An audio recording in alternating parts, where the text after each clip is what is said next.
그가 아버지의 마음을 자녀에게로 돌이키게 하고 자녀들의 마음을 그들의 아버지에게로 돌이키게 하리라.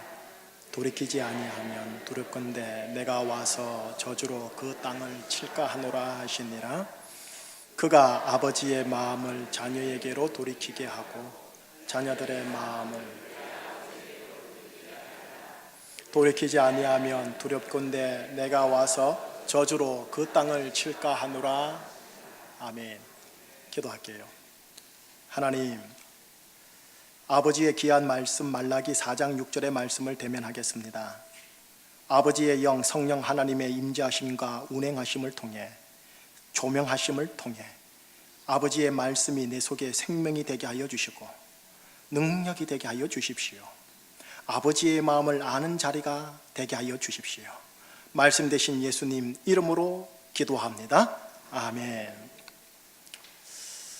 하나님이 통치하신다. 우리가 지난주에 이 문장을 살짝 배웠었습니다. 하나님이 통치하신다라는 이 문장을 명사형으로 한마디로 말하면 뭐냐면 하나님 나라입니다.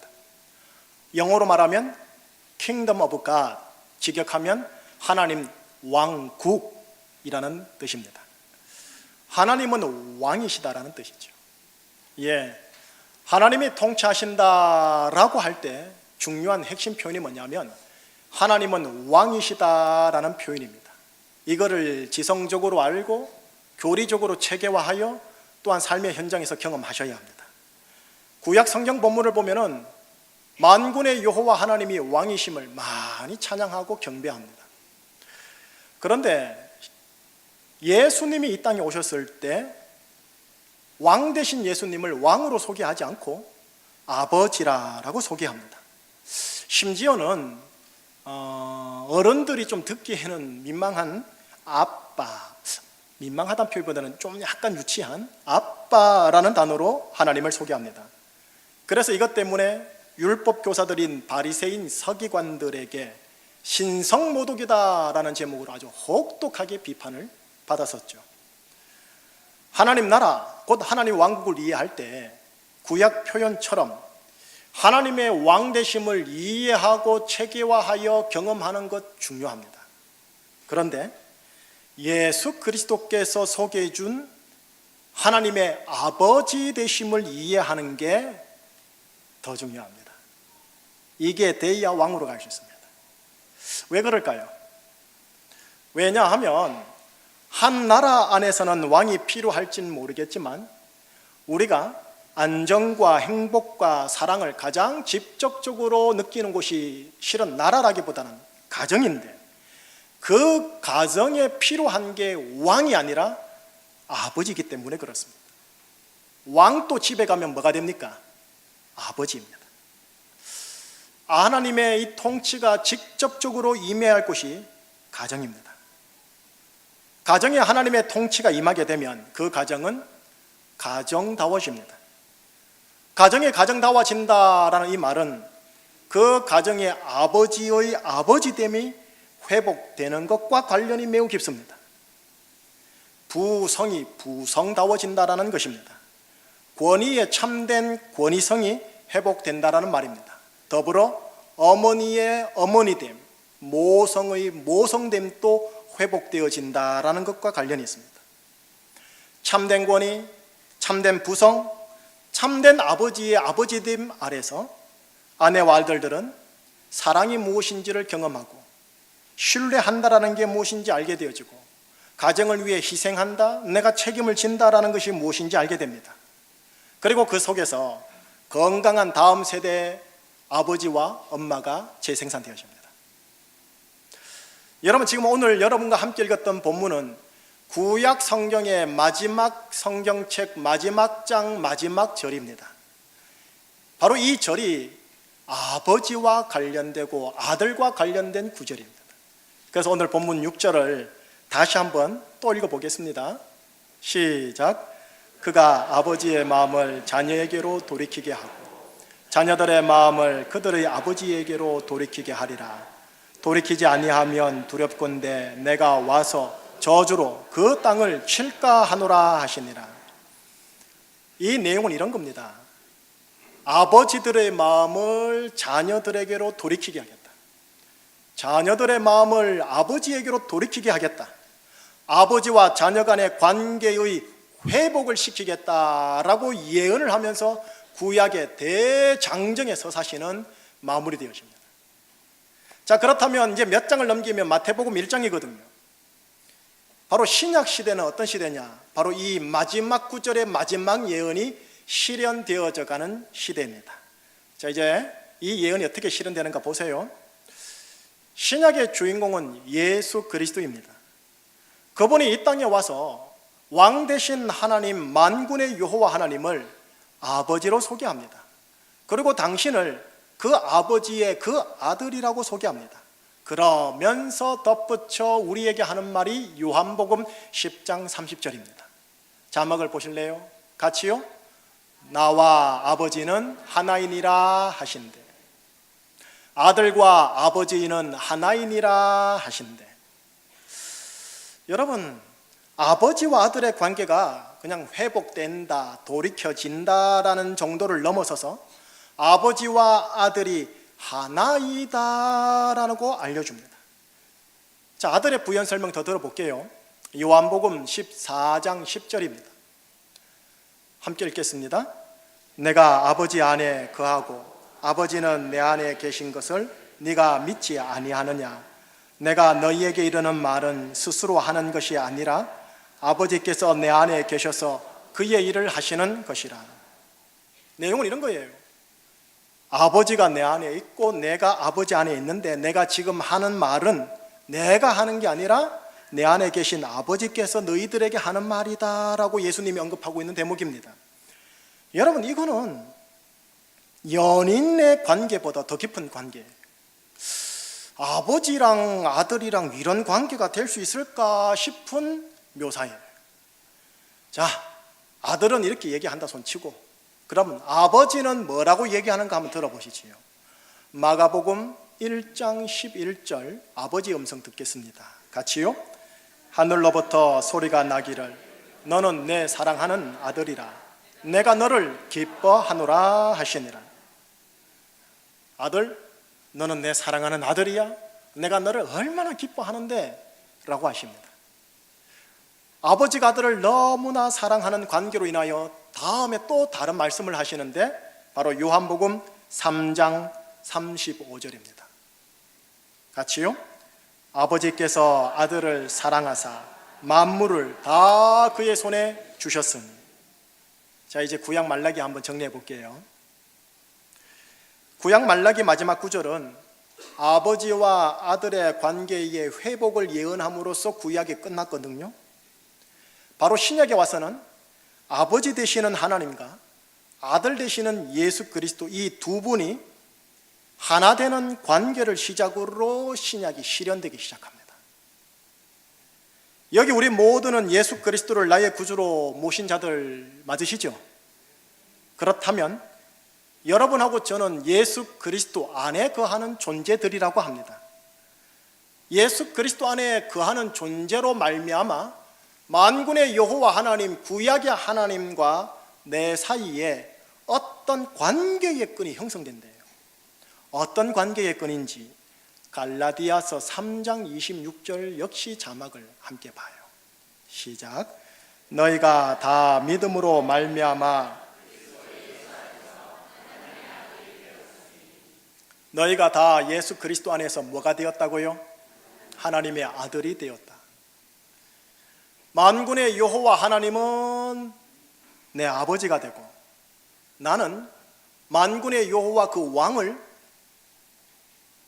하나님 아버지라고 부릅니다. 여호와 하나님은 우리의 아버지, 우리는 하나님의 아들. 한문으로 말하면 부자 관계의 끈이 이어졌습니다. 내가 하나님의 아들이 되었다라는 것은 그 옛날 예수님께서 하나님 아버지와 관계를 맺었던 그 친밀한 관계로 나갈 수 있는 시작점이 형성되었다라는 뜻입니다. 그래서 내 입에서, 내 인격에서 나는 아버지와 하나입니다, 그의 아버지를 빼닮았지요 라고 말할 정도로 부전자전이 될 수 있는 관계의 끈이 이제 형성되었습니다. 동시에 하나님께서는 나를 향해 너는 내 사랑하는 아들이다, 내가 너를 얼마나 기뻐하는데 라고 말할 정도로 아버지께 인정받는 관계의 끈이 형성되었습니다. 아버지께서 아들인 나를 사랑하사 나의 만물을 네 손에 다 맡기마, 내 재산을 네 손에 다 맡기마 하면서 아버지에게 신뢰받을 수 있는 관계의 끈이 형성되었습니다. 하나님 아버지의 부전자전이 되고 아버지의 인정받는 자가 되고 아버지의 신뢰받는 자가 되면 그 사람은 하나님 아버지를 닮은 육신의 아버지가 됩니다. 육신의 어머니가 됩니다. 그래서 그 속의 부성이 참된 부성으로, 그 속의 모성이 참된 모성으로, 그 속의 권위가 참된 권위로 상승되어 회복됩니다.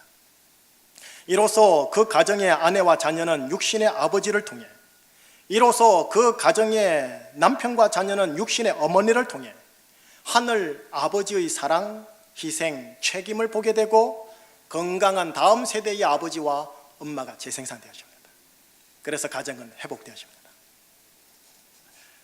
결국 관건은 뭐냐 하면 내 입에서, 내 인격에서 나와 아버지는 하나이다, 붕어빵이다 라고 어느 정도 말할 수 있느냐에 달려 있습니다. 예수님이 말씀하신 바 내가 얘 아버지 안에 있고 아버지께서 내 안에 있다 라고 어느 정도 말할 수 있느냐에 달려 있습니다.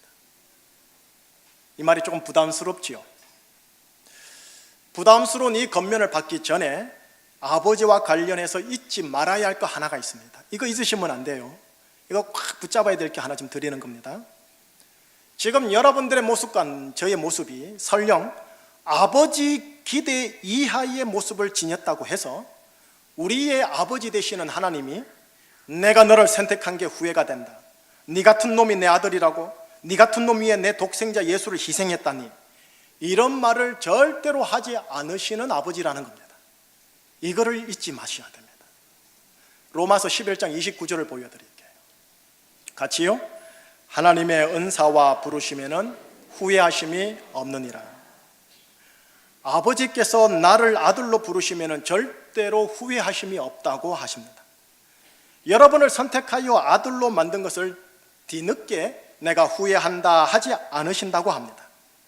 설령 여러분의 육신의 아버지가 여러분에게 네 같은 놈이 내 아들이라고, 네 같은 놈에게 내 돈을 쓰다니 이라는 저주 같은 말을 들었다 할지라도, 했다 할지라도, 그것이 여러분 깊은 심령에 상처로 새겨져 있다 하더라도 하나님 아버지는 나를 하나님의 아들로 부른 것에 대하여 절대로 후회하시지 않는다고 합니다.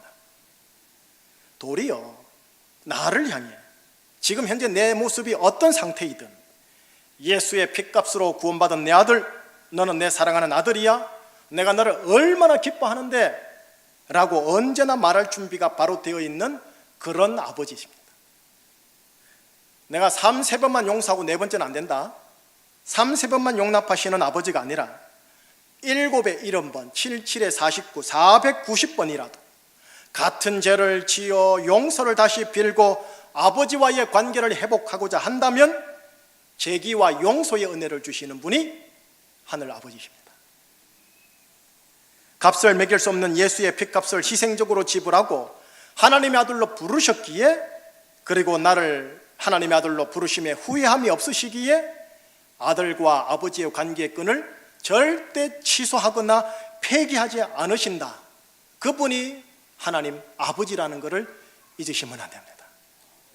이게 바로 예수의 십자가 복음이 주는 은혜입니다. 자, 이것을 바탕으로 유념할 게 또 하나가 있어요. 이 두 번째 유념할 거는 잘 들으셔야 합니다. 잘 듣고 첫 번째 십자가 복음의 은혜랑 잘 버무려서 내 것 만드셔야 돼요. 오늘 본문 마지막 구절 다시 읽으셔야 합니다. 이번에는 자막을 보면 읽으시는데요, 자막을 보시면 노란색으로 되어 있는 것을 기억해 주셔야 합니다. 같이요. 그가 아버지의 마음을 자녀에게로 돌이키게 하고 자녀들의 마음을 그들의 아버지에게로 돌이키게 하리라. 돌이키지 아니하면 두렵건대 내가 와서 저주로 그 땅을 칠까 하노라 하시니라. 돌이키지 아니하면 나 여호와가 와서 저주로 네 땅을 칠까 하노라. 조금은 부담스러운 말씀입니다. 저주로 그 땅을 친다라는 문장에서요, 저주라고 번역된 이 히브리어를 헤렘이라고 합니다. 헤렘. 한번 몰라도 괜찮지만 따라해 보세요. 헤렘. 헤렘. 내가 헤렘으로 너의 땅을 치리라. 지금 이 말을 하신 거예요. 이 용어는 구약 성경 중에 여호수아서에 가장 많이 나오는 용어입니다. 그리고 여호수아서에서 가장 중요한 핵심 주제 용어 중에 하나입니다. 하나님의 통치하신다, 하나님 나라가 임한다 할 때 가장 중요한 단어 중에 하나가 헤렘이라는 단어입니다. 자, 그럼 헤렘을 설명해 드릴게요. 그 옛날 여호수아가 가나안 땅에 들어가 이방 민족의 성읍을 전쟁함으로 하나씩 정복해 나가지요. 그런데 하나님께서 어떤 성읍들은 특별히 지명해 가지고 그 성읍은 성벽과 가옥, 남녀노소의 사람들, 가축들까지 모조리 파괴하고 불태우고 죽이라고 합니다. 그렇게 함으로 그 성읍의 성벽과 가옥과 남녀노소의 사람들과 가축들까지 모조리 나 여호와 하나님께 바치라고 합니다. 완전 파괴함으로 하나님께 드리는 것, 이거를 히브리어로 헤렘이라고 합니다. 완전히 파괴해서 하나님께 올려드리는 것을 헤렘이라고 합니다. 그런데 만약에 하나님께 바쳐질 이 헤렘의 어떤 것들이 개인적으로 나한테 탐이 나는 거예요. 탐이 나서 살짝 in my pocket 자기 소유화하면 하나님께서 그걸 아시고 그 사람을 헤렘시키겠다라고 하십니다. 자, 이제 예를 들게요. 여러분들이 너무나 잘 아는 유명한 사건요, 여리고성 정복 사건요. 하나님께서 여호수아에게 여리고 성읍은 그 성벽과 성읍과 가옥을 모조리 불태워 파괴시키라고 합니다. 그리고 자비를 베풀지 말고 남녀, 노소, 우, 양, 가축을 다 죽여서 나 여호와께 드리라고 합니다. 여리고 성읍을 헤렘하라고 한 거지요. 그런데 아간이라는 한 사람이 여리고를 정복하다가 여리고성 안에 있는 시날산의 아름다운 외투 한 벌을 본 거예요. 그리고 은 200세겔 돈을 본 거예요. 그리고 50세겔의 무게되는 금덩이 하나를 보게 되어서 탐이 나서 그거를 in my pocket 몰래 숨겨놓은 거예요. 하나님께 헤렘해야 하는 것을 자기 것으로 숨긴 케이스인 거죠. 문제는 그 다음에 시작되었어요. 다음 전투에서 절대 질 수 없는 전투인데 이스라엘이 패합니다. 그리고 그 패배의 요인이 어디에 있나라고 확인을 해보니 바로 하나님의 헤렘을 건드린 아간 때문이었음을 알고 어떻게 하느냐, 그 아간과 그 가족 전체를 하나님께 헤렘으로 드려버립니다. 죽여버린다는 소리입니다. 여러분, 오늘날 21세기 휴머니즘 관점으로만 이 고대 경전 성경을 보시게 되면 구약의 이 만군의 여호와 하나님이라는 왕은 너무나 비윤리적이며 전쟁과 피를 좋아하는 신으로 이해되어 이런 신은 믿을 가치가 없는 신입니다. 기독교 윤리에서도 이거는 인권적으로 위배되는 신이에요. 그런데 여러분이 고대 경전을 읽을 때마다 항상 유념할 것은 21세기 윤리 관점으로 읽을 게 아니라 바로 그 시대에 하나님이 주고자 하는 메시지의 관점에서 읽으셔야 됩니다. 헤렘이라는 단어를 읽으셔야 합니다. 자, 여러분, 여호수아서를 가만히 보면요, 그 정복하는 가나안 땅을 뭐라고 말하냐면 축복의 땅, 약속의 땅이라고 얘기를 해요. 그 땅의 모든 성읍과 가옥과 가축과 논밭, 과실수 전부 다 이스라엘 니네들이 정복해서 다 가져가라. 전리품이다. 다 니네들 것이다. 이렇게 했기에 약속의 땅, 축복의 땅이라 했거든요. 그런데 몇몇 성읍은 하나님께서 완전히 파괴해서 없애야 할 성읍이다라고 지명한 성읍들이 있어요. 그 중에 첫 번째가 바로 여리고였었어요. 그 성읍과 성읍 내 생명을 완전히 파괴함으로 너희들 건들지 말고 나 여호와께 바쳐버려라 라고 하는 거예요. 왜? 그 성읍에 있는 악하고 더러운 영의 권세들과 안 좋은 것들이 이스라엘 백성들을 변질되게 하기 때문에 그걸 완전히 파괴시키라는 거예요. 그렇게 함으로 현 세대 이스라엘과 다음 세대 이스라엘이 하나님이 주신 축복의 땅에서 계속 신앙의 순수함을 지킬 수 있도록 말이죠. 그 성읍과 성읍의 생명을 완전히 파괴함으로 하나님께 드린다라는 것, 그게 헤렘입니다. 이 헤렘을 가장 많이 한 게 여호수아서예요. 그런데 오늘 본문을 보면 이 헤렘을 저주라고 번역을 하고 있어요. 오늘 본문에 적용하면 이런 겁니다. 만약 아버지가 아들에게로 돌이키지 않는다면, 아들이 아버지에게로 돌이키지 않는다면, 그래서 아버지와 아들의 관계가 회복되어 하나 되지 못한다면, 비록 아버지와 아들의 관계가 끊어지지는 않겠으나 아버지와 아들의 하나됨으로 인해 주어지는 모든 축복들이 파괴되어 아들에게 주어지지 않고 하나님께로 돌려질 것이다. 헤렘으로 걷어가겠다라는 내용이에요. 그런데 이건 아들 입장에서 보면 뭐냐? 저주 같은 현상인 거죠. 여러분, 아버지와 아들의 관계가 회복되어 하나가 되었을 때 오는 축복이 뭘까요? 조금 전에 읽었던 예수님의 말씀 한번 다시 읽어보세요. 요한복음 3장 35절입니다. 한번 자막을 보시겠습니까? 같이요. 아버지께서 아들을 사랑하사 만물을 다 그의 손에 주셨느니라. 아버지와 아들의 관계가 회복되어 하나가 되었을 때 아버지는 아들을 사랑하사 만물을 다 그의 손에 주셨다 했거든요. 여러분, 이건 오늘날 나에게도 동일합니다. 하나님은 나에게 합당한 만물과 만물의 생명을 내 손에 주시려고 따로 구분해 놓았거든요. 이를 성경에서 뭐라 하냐면 기업이라고 그래요. 여러분에게 주어진 기업이 있다라는 거예요.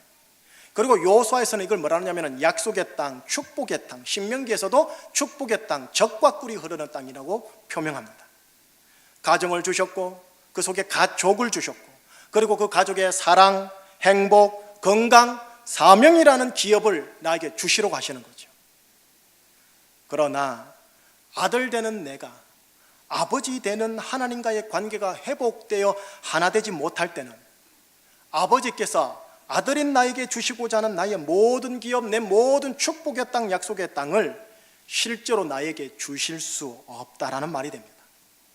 도리어 헤렘처럼 완전히 파멸되어 하나님께 되돌려줘 나에겐 무효화가 된다라는 말입니다. 아버지께서 아들에게 기업을 주시고자 하는 약속이 있습니다. 그러나 아버지와 아들의 관계가 깊어져 하나가 되어야 아들에게 줄 수 있는 기업으로서의 만물을 그 아들의 손에 실제적으로 줄 수 있게 되십니다. 그러니 결국 관건은 뭐냐?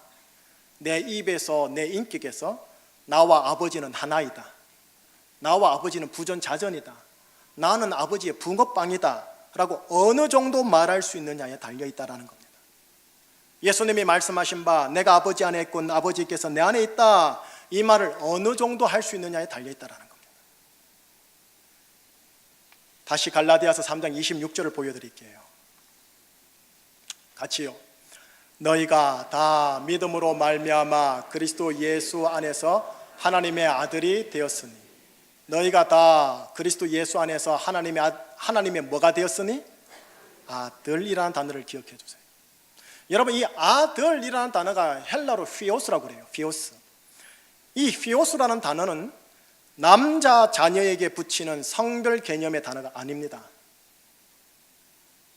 아버지와의 친밀한 관계로 들어가 아버지를 빼닮아 성숙하고 책임감 강한 자녀를 일컬어 피오스, 아들이라고 합니다.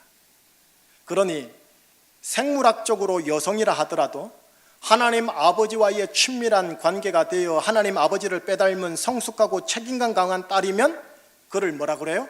피오스, 하나님의 아들이라고 합니다.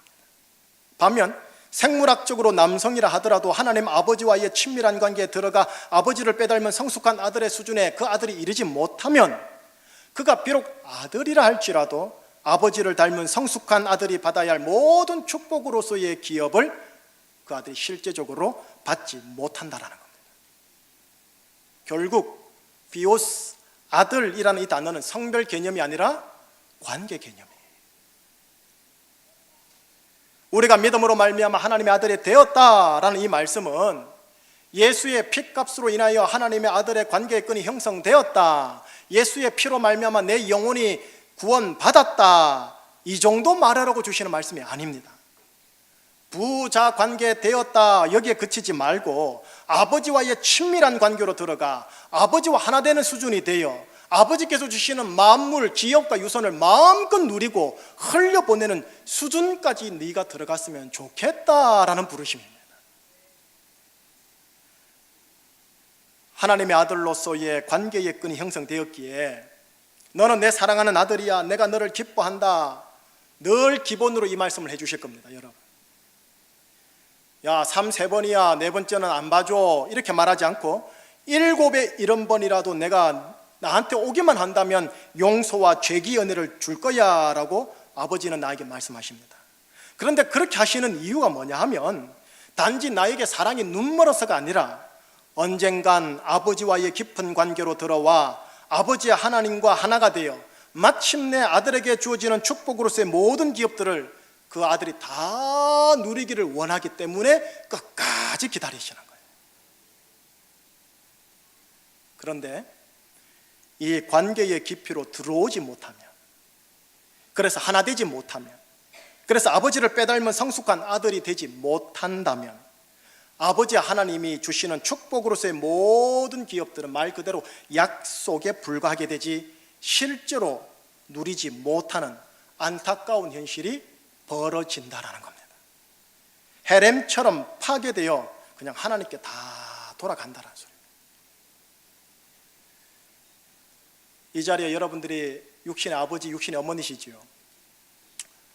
예수를 믿는 아버지라도 예수를 믿는 어머니라도 내 육신의 자녀에게 때론 이와 비슷한 말 하신 적 있으시죠?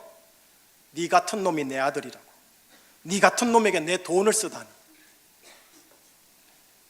욕설보다 더한 이런 저주 같은 말이 내 입에서 나오는 이유가 내 속에 있는 상처 때문이고 내 속에 있는 죄 때문이기도 하겠지만, 내가 비록 하나님의 아들로 부름받았으나 기독교인이나 중직자나 하나님 아버지와 하나됨의 관계로 깊이 나가지 못했기 때문에 이 말이 아들에게 나오는 거예요. 목사면 뭐합니까? 중직자면 뭐합니까? 아버지의 사랑을 알지를 못해서. 예수를 믿음으로 영혼이 구원받아 천국에 들어가겠지만 영혼 구원과 별도로요, 하나님을 아버지로 깊이 알아가는 은혜가 필요하다라는 말입니다. 아들이 된 내가 아버지를 깊이 빼닮은 부전자전의 아들됨이 필요하다라는 겁니다. 이 땅에서는 아버지와 하나 될 정도로 친밀해야 된다는 거예요. 부부의 연인 관계보다, 데이트의 그 관계보다 더 깊이 속에 들어가서 네가 내 안에 있고 내가 네 안에 있어, 네와 나는 하나이다 말할 수 있는 아버지와 아들의 관계로 들어가야 된다는 거예요. 그게 하나님의 아들이라는 단어예요. 결론 지을게요. 혹시 여러분들이 육신의 아버지의 단점을 빼닮은 거 아니세요? 육신의 어머니의 단점을 확 빼닮아가지고 여러분 자녀들에게 재생산하고 있지 않습니까? 그러고 싶지 않은데 육신의 아버지의 안 좋은 점이 내 가족 안에서, 우리 교회 안에서 되풀이되지 않느냐고요. 어떤 이들은 이것을 걸어 가계에 흐르는 저주라고 하시던데, 저주라는 표현은 너무 무속적으로 과한 표현입니다. 우리 교단에서는 이건 이단이라 정죄했으니 그런 표현 하면 안 돼요. 그냥 굳이 말하면 부전자전의 이치, 혹은 아버지의 것이 내 것이 되는 이치라고 표현하시면 됩니다. 과학적으로 말을 하면 생물학적인 빼닮음, 유전전이라고 하시면 됩니다. 그게 외모이든 가족 병력이든 말이죠. 여러분, 이게 불행이거든요, 가정 안에서요. 그런데 역으로 보세요. 불행이기도 하지만 이건 영적으로는 희망이기도 합니다. 왜냐? 내 하늘 아버지의 것이 내 것이 될 수 있다는 말이기 때문에 그래요. 영적 부전자전의 이치, 영적 유전전이가 가능하다라는 말이기 때문에 그래요. 육신의 아버지 성령을 빼닮은 여러분, 오늘부터 여러분들은 저와 함께 영적인 아버지 하나님을 빼닮아야 합니다. 그래야 내 가족이 삽니다. 나의 권위가 살고 나의 아버지됨이 회복됩니다. 나의 어머니됨이 회복됩니다. 그래야 내 자녀와의 관계가 진짜 회복되고 걔네들이 다음 세대의 가정과 신앙을 개성합니다.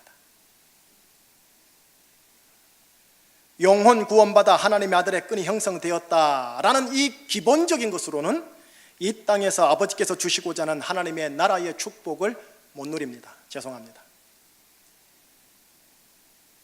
그러니 하나님의 아들로 부름받은 여러분, 이거 하나 붙잡고 오늘 축도받고 나가셔야 합니다. 저를 따라해 주세요. 나와 아버지는 하나이다. 한번 마음을 담아서, 혼을 담았어요. 두 번 연이어 시작. 나와 아버지는 하나이다. 나와 아버지는 하나이다. 여러분, 하나이니까 하나 되셔야 해요. 인간이니까 인간에게 인간다워라 하는 것처럼 짐승에게 그 말을 하지 않잖아요. 여러분과 아버지는 하나입니다. 내 지금 현 모습이 어떻든 간에 여러분과 아버지는 하나입니다. 그러니 그 아버지의 부존자전 붕어빵 되셔야 합니다. 육신의 아버지의 안 좋은 정과의 하나됨은 끊어지기를 축복합니다. 하나님 아버지의 좋은 정과의 하나됨이 강해지기를 축복합니다. 자, 그렇다면 나와 아버지는 하나이다. 이번 주 내가 해야 할 실천 파트 하나만 가르쳐 주세요, 목사님. 이거 붙잡으세요. 나와 아버지는 하나이다. 이 의식을 가지면서 여러분들의 자녀들을 향해 어색하겠지만 너는 내 사랑하는 아들이다. 내가 너를 기뻐하노라. 아버지께서 아들에게 하신 이 말씀을 붙잡으세요. 너는 내 사랑하는 딸이다. 내가 너를 얼마나 기뻐하는데. 너는 내 사랑하는 아들이야, 딸이야. 내가 너를 얼마나 기뻐하는데. 이 고백이 자녀의 존재감을 높입니다. 자녀의 존재감을 높이는 아버지의 이 고백, 자녀의 존재감을 높이는 어머니의 이 고백, 실패하여 낙심하기 이를 데 없는 자녀가 그래도 나를 믿어주고 나를 기뻐해주는 한 분은 계셔 하고 아버지를 떠올릴 수 있도록 그 아버지가 자녀를 향하여 너는 내 사랑하는 아들이다. 내가 너를 얼마나 기뻐하는데 화이팅! 이거요.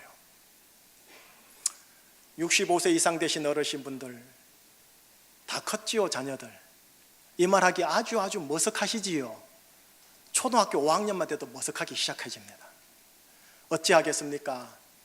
골이 깊어진 것 오늘을 최저점으로 삼으시고 이제는 거꾸로 마이너스 100에서 99, 98, 97에서 마침내 0이 오고 0에서 플러스 1, 2, 3로 가셔야죠. 그러면 지금부터라도 어색하시지만 너는 내 사랑하는 아들이야. 내가 너를 기뻐하노라. 이와 유사한 표도를 계속적으로 쉼없이 하셔야 합니다. 왜요? 하늘 아버지가 여러분들을 향해 지금 또 이 표현을 하고 있으니까. 부존자전이라면서요. 육신의 아들이 여러분들에게 뭐라는 줄 아세요? 아빠 미쳤어? 이렇게 하실 거라는 거죠. 근데 이게 하루가 한 달이 6개월이 1년이 되면 아버지는 아들에게 돌이키고 아들은 아버지께로 돌이키게 되어 있습니다. 이 은혜가 있기를 예수님 이름으로 축복합니다. 기도하시겠습니다. 아버지, 신을, 만군의 여호와 하나님이라는 신을 아빠라는 단어로 부를 수 있도록 허락해 주신 것 감사합니다. 아버지의 독생자요 아버지의 맏아들 되신 예수 그리스도의 희생으로 말미암아 내가 하나님의 아들 되게 해주셨고 아버지라고 부르게 하여 주셔서 너무 감사합니다. 아버지라는 그 단어가 회복되게 하여 주셔서 아버지의 사랑이 내 사랑되고 아버지의 온유함이 관대함이 내 것 되고 아버지의 지혜와 아버지의 용기가 내 것 되게 하여 주시옵소서. 예수 그리스도 이름으로 기도합니다. 아멘.